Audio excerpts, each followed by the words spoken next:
saiki kowe iki melu stimulus apa melu UMKM? Wah, ya iki aku nang kene iki yo tetep mau lah menjengkel, yo gedhe-gedhe kejane yo kepiye. Lah yo jane ngono lah ya arep melu loro carane aku UMKM terus wong omah kuwi stimulus. Ane kok iso-iso iki lek jengkel iki. Wong bareng kok ngono kok ana info mepet iki gek lakon apa kaya ngono kuwi. Lah karang aku ki yo le oleh informasi yo wis mepet saka orang dalam iki. Orang dalam piye ta? Sapa kuwi? Ayo saka pihak-pihak sing berwajib berwenang kaya saka kelurahan lah, apa saka dinas lah. Kuwi entuk informasine iki yo terbatas ngono lho. Oh, dadi kuwi apa sing dikabari nang kira-kira lho begini ya. Lho sing mungkin sedhuwure apa sing pendukung-pendukungnya mriko mbiyen arep madeg ngono apa piye? Ya nek kuwi iki kemungkinan sedikit iya. Soalnya kan piye-piye tetep the power of orang dalam. Wah, ya ning aja bahasamu ki boyo sing kira-kira aku paham lho, aku nang wong desa mbok jak omong politik ngono ki ora paham. Wah, the power of orang dalam iki kekuatan orang dalam. Jadi ki nang jero kuwi ana orang dalam, di dalam ana orang dalam. Enggak, angel. Wis. Ya aku ora nyandak kuwi. Ah piye wingi kowe le sekolah kae? Sekolah ki yo menggon iki perikanan kaya ngene iki aku nggon politik ora sen. Nah terus kowe wingi ngejokke perikanan apa pertanian UMKM-e? Ya perikanan ta sing jelas to. Ini ya kuwi wis tak rewangi obat mabit terus takon ngewangi cah nom-nom ayo. Mosok ngonehi kabar kok sesuk paling telat. Gek sing kabari nek kaya aku ki gek iso apa. Lah yo dadak obat mabit ku kok kantakon kono kene. Anek Lah lakon kok dan anek gawe proposal. Tok pasrahke Tommy karo duwi kan yo iso. nah ya kuwi maksudku ki ning nek sak karepku ki mbok yo ana info jauh-jauh hari ngono lho dadi cara info iki ana program ngene carane ngene iki awake dhewe kan ora dadak ngoprak-oprak sing para kanomane dhewe lak ya ora apa-apa wong kanomane ndek kesibukan dhewe-dhewe to. Sekarang yo aku ki le entuk info kuwi mau ki yo wis mepet. Nek aku le infone ki ora mepet, yo kemungkinan yo aku wis secepat mungkin langsung tak share ning grup. Ayo. Wah. Wah. Oke. Apa itu? Ini iki lho wi. Gone. Iki lho. Jembatan karo kali. Banyune gede. Mili. Nek ndelok banyu iki bucek ngene dadi kalingan ya. Kalian apa? Proposal iki do dicoke juragan kae. Wo, omare bucek ning gas ya. Bucek nang pikirane iki. Ambon, pikirane iki do kepiye lho. Wong kene iki jurusane bangunan lho. Kok dijaluki kan gawe proposal e. Endi dinas perdagangan, dinas pertanian. Nek pergadisan malah genah ya. Kuwi angel kuwi tetep kowe nek kuwi. Wah, kok aku kepiye? Pergadisan ki. Aku iki dino minggu kok. Jate apel-apel iki piye? Ayo gara-gara proposal kuwi. Kok berarti ngeboti makae. Wah, makane toko tak tinggal delik rene to. Wah, ayo bener. Janjane yo dak dolan. Agene. Piye nih, Wong? Saiki ra dolan wae mumpung wis ya mene lho. Wis nganu to. Piye sore? Justru sore-sore iki golek suasana sing syahdu. Syahdu. Wah, udane ndalan kademen. Loh, justru nek kademen kuwi golek sing adem-adem kok ngono iki piye? Jangan-jangan iki golek sing anget-anget.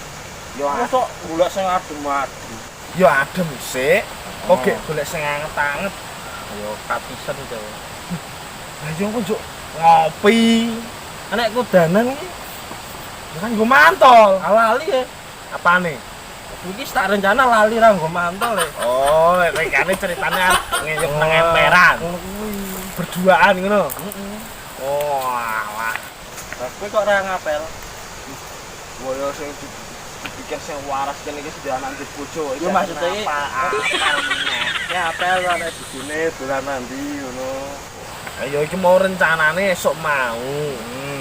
Gandeng kan nganoke proposal mau ayo wis kepiye meneh. Ha iki kaya mendong mesake anake to engko nek kudanan. Yo nggo mantol mau to. Mesake nek ambegel empas kempis engko. Sing ambekan ki anakmu du kowe kok. Ayo kuwi nek ora saka kowe wae, apa ngerti sing kaya balungan kere kaya aku ngene iki.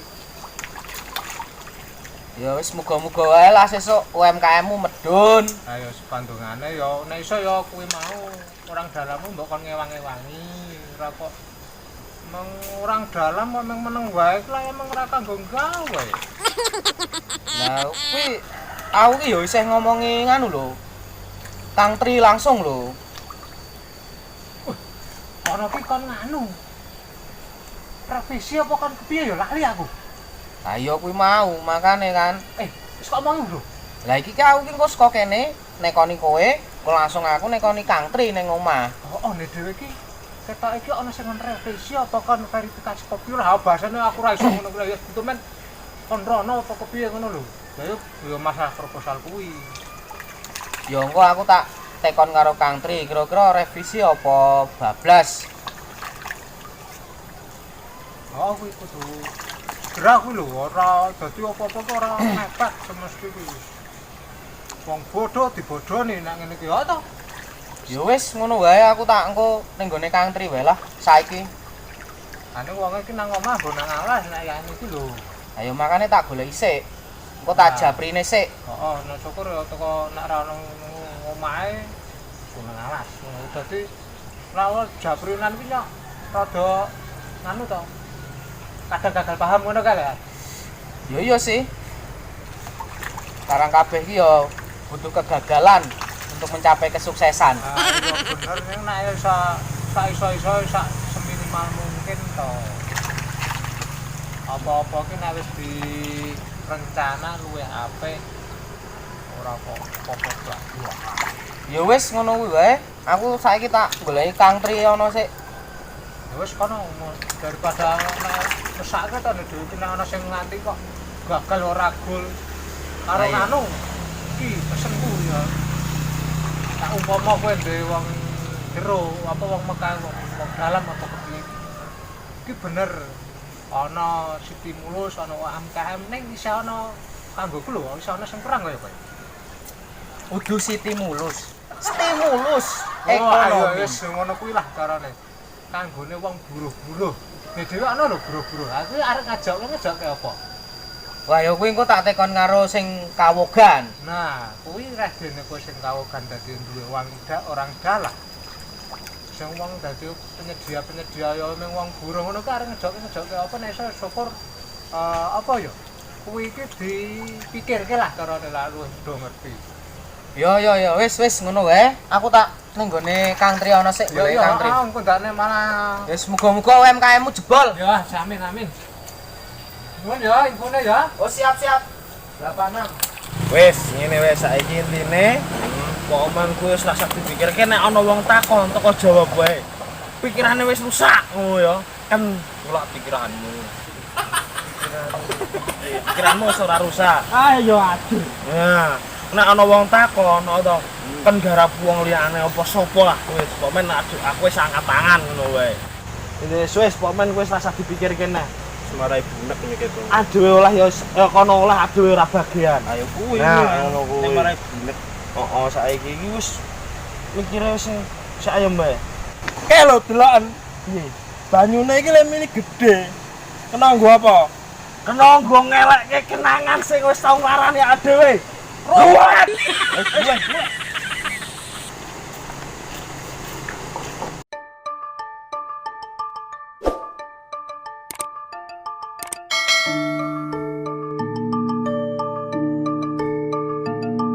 Kang, stimulus, Kang. Hah? Stimulus. Stimulus? Stimulus apa? Ah, nang kali. Kok nang kali piye? Wah.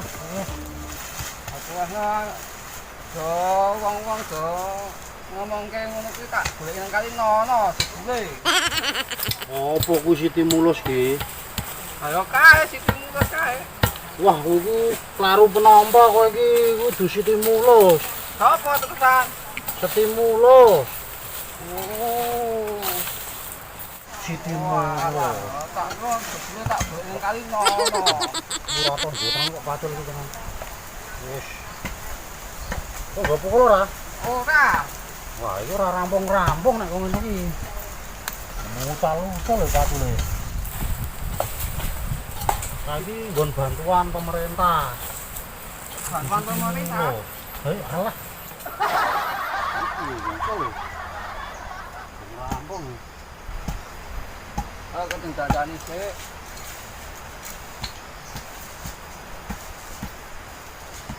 Wah, ora rampung-rampung nek ngene iki. Iki kopyak rene. Ora diulon kok rene iki. Ah, rene iso parene. Ayo ngono kuwi. Woi! Woi! Kang! Woi. Woi. Woi! Laran sik. Apa kuwi? Nyong. Oh, rene. Yo oke. Apa karo bungok-bungok? Wis jan bunga-bunga.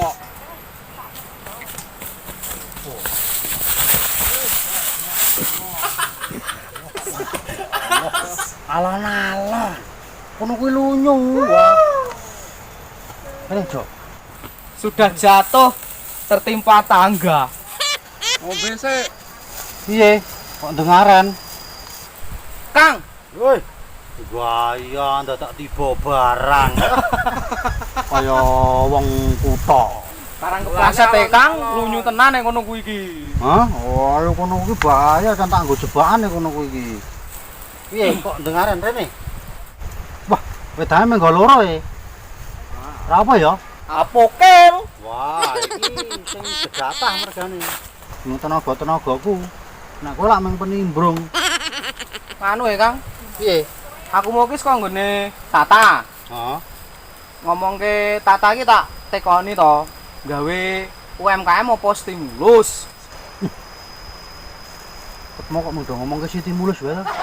Ayo nggonamu ki lak ya wis diverifikasi urung. Sing wingi kae sing takon gawe proposal wingi kae. Ning grup kae. Wah, urung entuk undangan kok ya. Wah, wis tak undang ning grup lho kowe iki.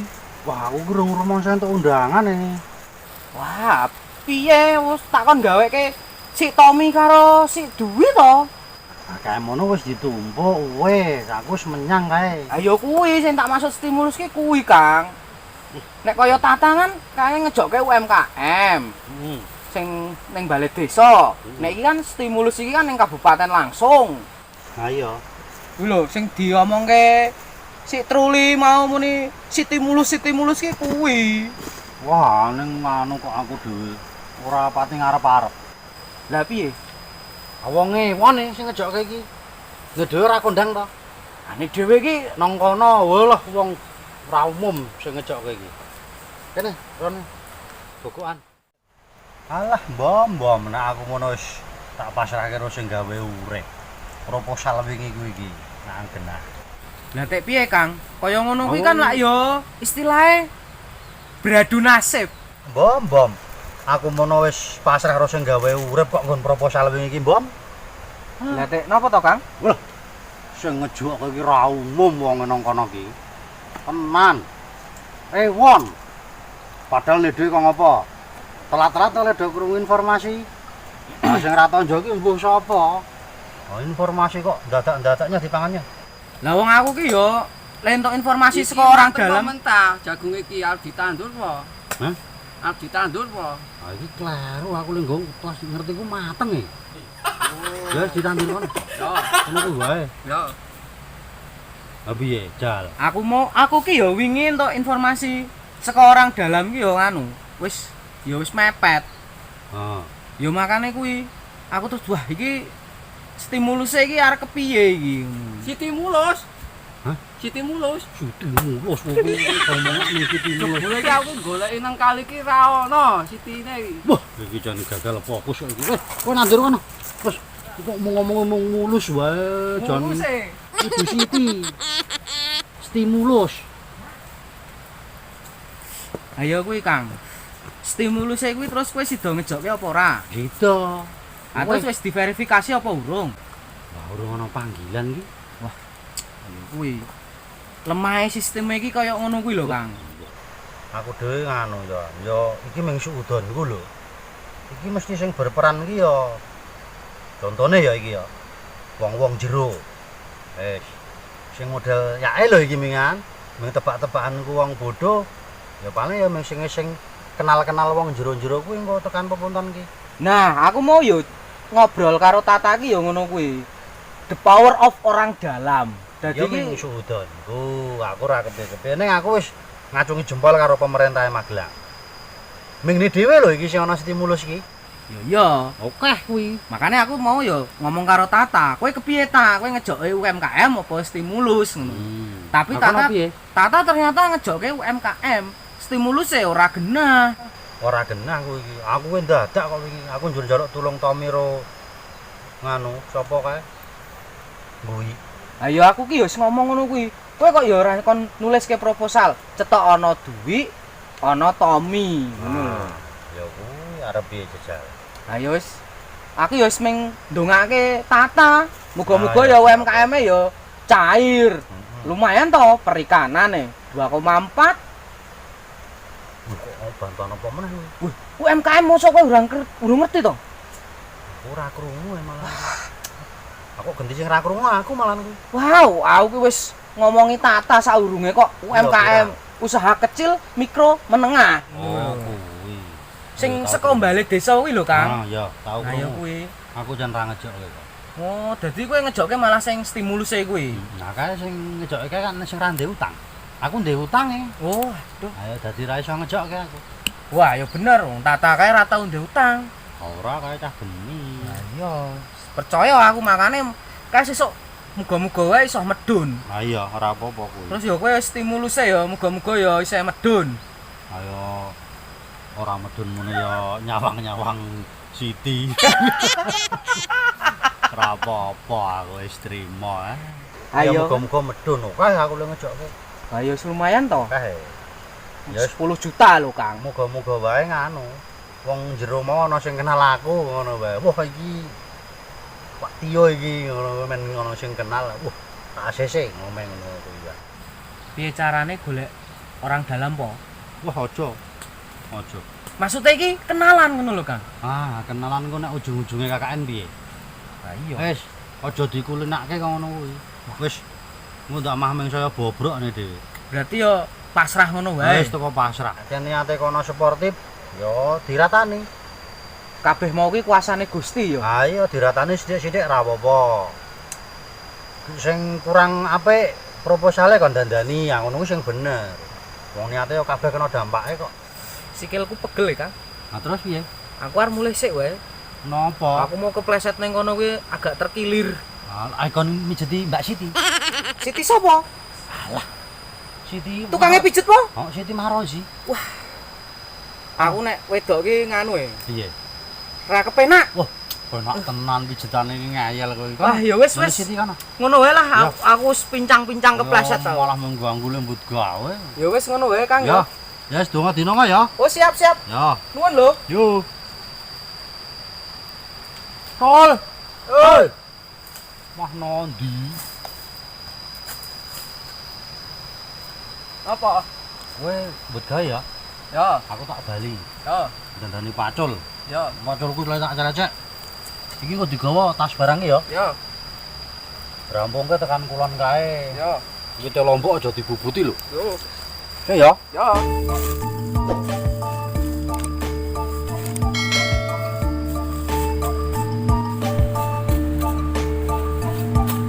Alah, podo juragan-juragan, doang ngajoke proposal. Sing kuli iki ngajok ke apa? Siti, Siti. Yalah. Mumet ndase.